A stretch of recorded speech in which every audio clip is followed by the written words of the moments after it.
Good morning, lovelies. 2021 is almost done. Where the fuck did the time go? Which means that we as bookworms get to look back this year on all of the books and series that we have read and figure out which ones are better. That's right, I am ranking all of the epic fantasy book series that I have read in the last 12 months. Unfortunately, I did not read as many of those series as I would have liked because on my reading list was Brandon Sanderson's The Stormlight Archive. They're so thick!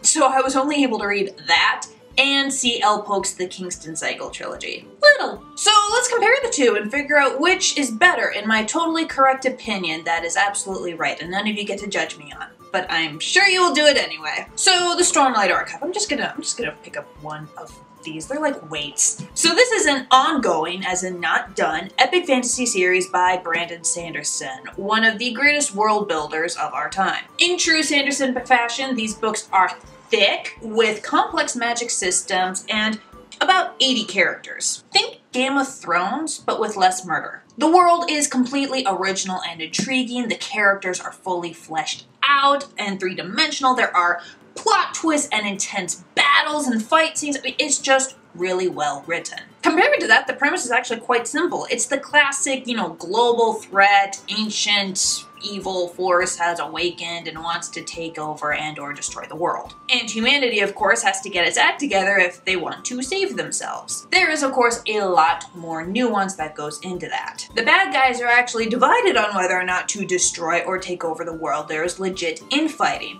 And I'm using the term bad guys very loosely just to mean the antagonists because not all of them are actually bad. Some of them are genuinely good, they're just on the bad side. Some of them actually join humanity. Some of them are just like, F this, I'm out of here, and are striking out to form their own third neutral coalition. And of course, a lot of the humans totally suck. They have joined the bad guys in destroying the world and or they just don't care that the world is burning down around them. They just want, more money or power or whatever. That is the Stormlight Archive. It took up like 7 months of my year and that was 7 months well spent. Next is the Kingston Cycle trilogy by C.L. Polk. This is a much shorter epic fantasy series, obviously, actually a debut, which is not to say that they are boring or plain. They are not. A lot of shit happens in these books, and the protagonist can barely keep up with it. So the first book is a murder mystery that needs to be solved by this character named Miles, who is both a doctor and a witch in hiding, because witches are persecuted in this world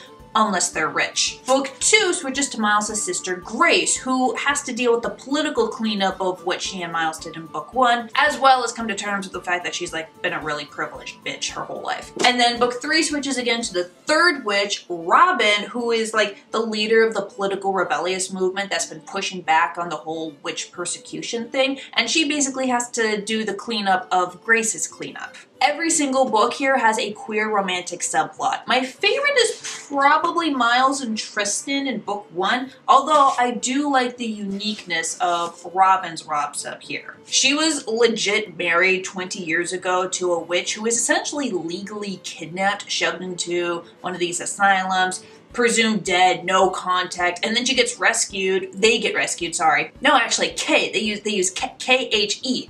Wow. Pronouns.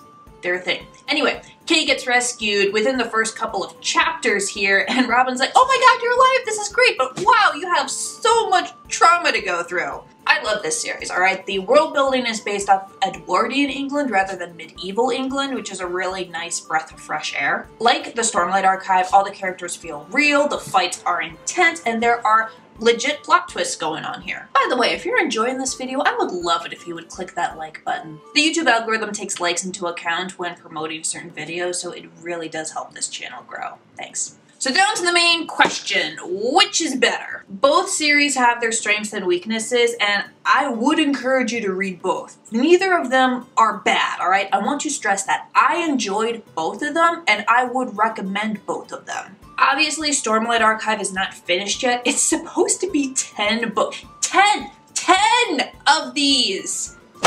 So I cannot judge based on ending. And honestly, I am kind of annoyed at Sanderson here because he has these optional short stories and novellas that go between these books, and like, he says they're optional, you don't have to read them in order to, you know, go into the next actual full-length novel, but when you try that, you get so lost within the first like 20 pages, and so you gotta hunt down those, you know, ebooks or short stories and novellas, and like, that's a strike against Sanderson. But even without that, I think I prefer the Kingston Cycle, and it's largely due to social theme. Sanderson tries to talk about it, even touched on it a bit in book 2, but he kind of fails. In the Stormlight world, there's this social hierarchy, almost a caste system, that is based on eye color. The light eyes are the ones in charge, and the dark eyes aren't. We see numerous examples of oppression and privilege because of this. But it seems like the burden of fixing that oppression falls to the dark eyes, the oppressed, and not the oppressors. The light eyes don't have to do anything. Kaladin, one of the main characters here who is a dark eyes, has this whole narrative arc about realizing that not every single light eye is trying to get him. Even though, you know, before book 2, literally every single light eye he met has been responsible in some way for his family's poverty, his little brother's death, his enslavement. But that's okay because he's met a handful of light eyes who are not assholes, even though they have no intention of breaking or changing the system of oppression that has caused him so much misery.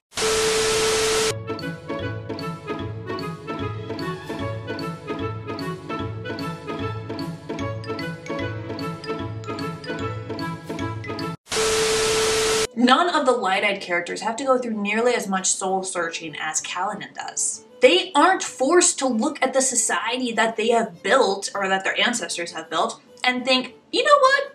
Maybe slavery is bad.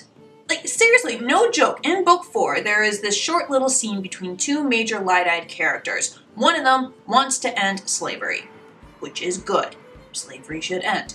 And then the other light-eyed character, who we're supposed to root for, is just like, should we though? I mean, we have a lot going on. Can't we just put that off another century or so? What this is saying is basically that oppressed groups are the ones responsible for ending their own oppression, while the privileged groups don't have to do anything. They don't even have to challenge their own personal prejudices or their own lives. They don't have to change in any way, and that's not a message that you want to send in this day and age. Kingston Cycle, on the other hand, talks explicitly about oppression and privilege in a way that is just totally unflinching and does not pull any punches. Both the oppressed and privileged groups have to take a good, hard look at the situation and their part in it. Polk does not let them hide from it, and she basically takes all of the rhetoric that we hear today about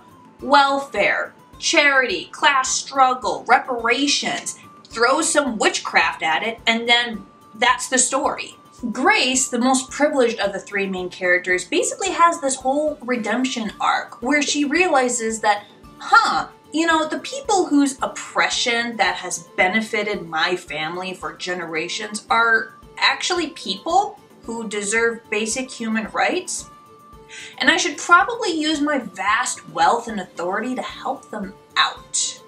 And I really wish that Sanderson's equivalent characters, Shallan, Dalinar, Adolin, at least one of them, had to go through a similar gauntlet. They still might, you know, we have 6 more books to go, but until then, the title of Best Epic Fantasy Series read in 2021 is going toward the Kingston Cycle Trilogy, an opinion that I'm sure many of you will tell me is totally, completely wrong. Politely. Please tell me what epic fantasy series you've read in the last year so I can add them to my ever-growing TBR list. I will see you next time. Bye, lovelies.